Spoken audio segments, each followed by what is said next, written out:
The fourth and final session for the opening camp weekend on September 2021. The men will run from noon till 2 and the women from 2 till 4. Same procedure for warm-ups, and we will repeat the same skills drill for passing, catching, and shooting that was used in the earlier morning session number 3. In the case of the 60-minute scrimmage for athlete assessment, for offensive and defensive checklist, we will use a traditional press defense. It won't be the Spanish press. I have a handout with the teaching points which differentiates between the various types of press defense, and we'll get into that in more detail later in the presentation. 6 times 8 minutes on a 10-minute interval with corrections and feedback. And we will use the same 6-on-5 drill for the skills assessment. So now let's take a look at the defensive checklist. This is the defensive checklist for an individual athlete.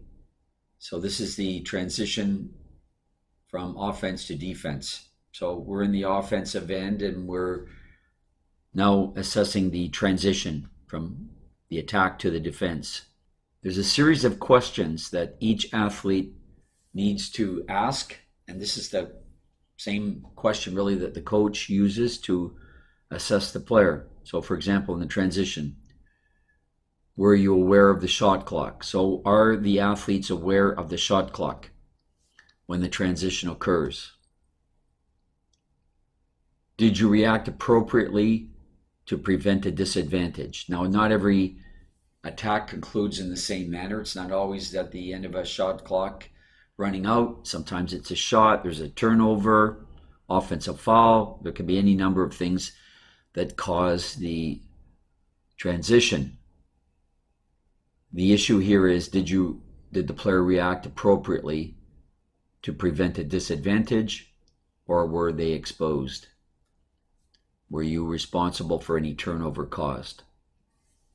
So phase 1, transition. Phase 2, it's the distance, it's the activity involved between the two 6-meter lines. In this case, we're counter defense.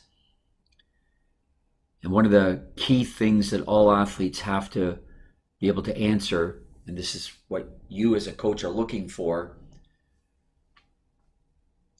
do they know what their team has during the opponent's counterattack? What do we have? Because the answer to that question informs what they need to do.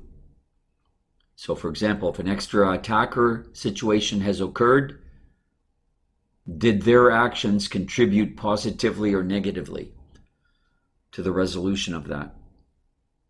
If on the other hand, the return during the counter defense is on even terms,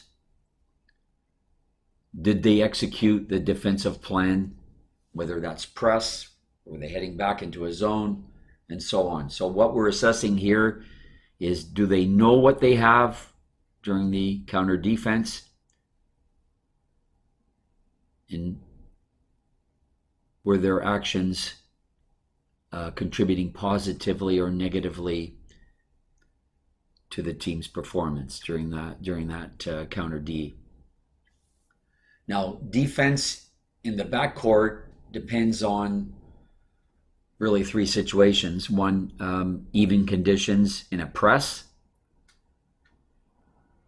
even conditions in a zone of some kind, or if it happens, a penalty kill.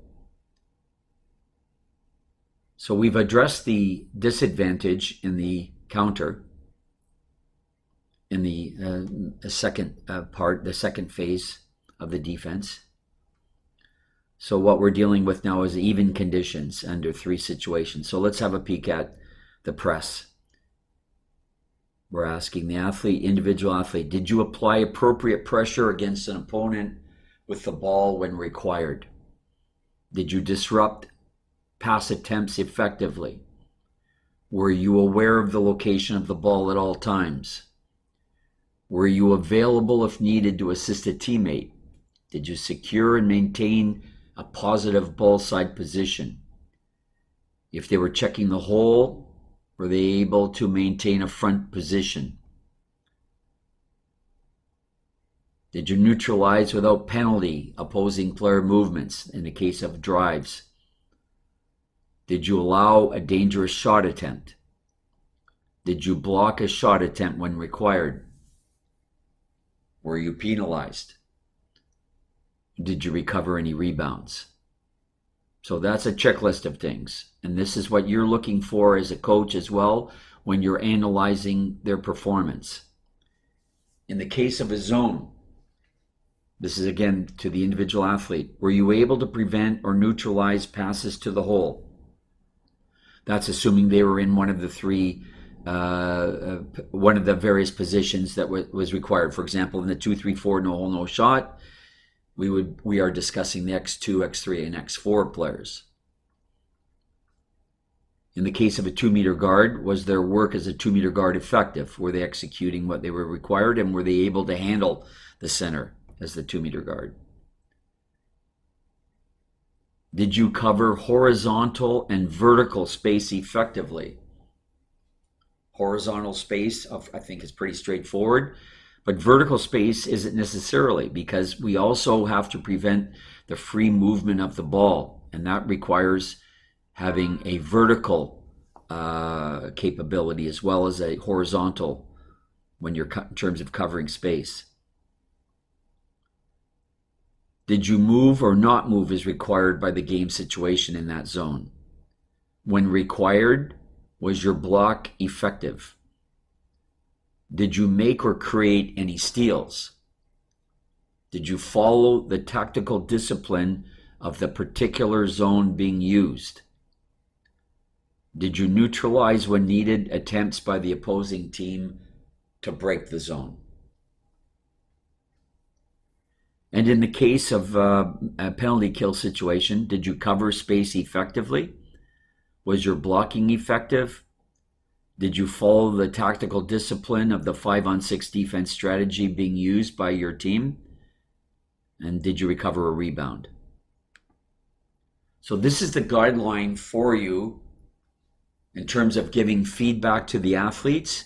And it's also a template around which you will use for your assessments on the scorecard when you're looking at the defensive side of the player's performance.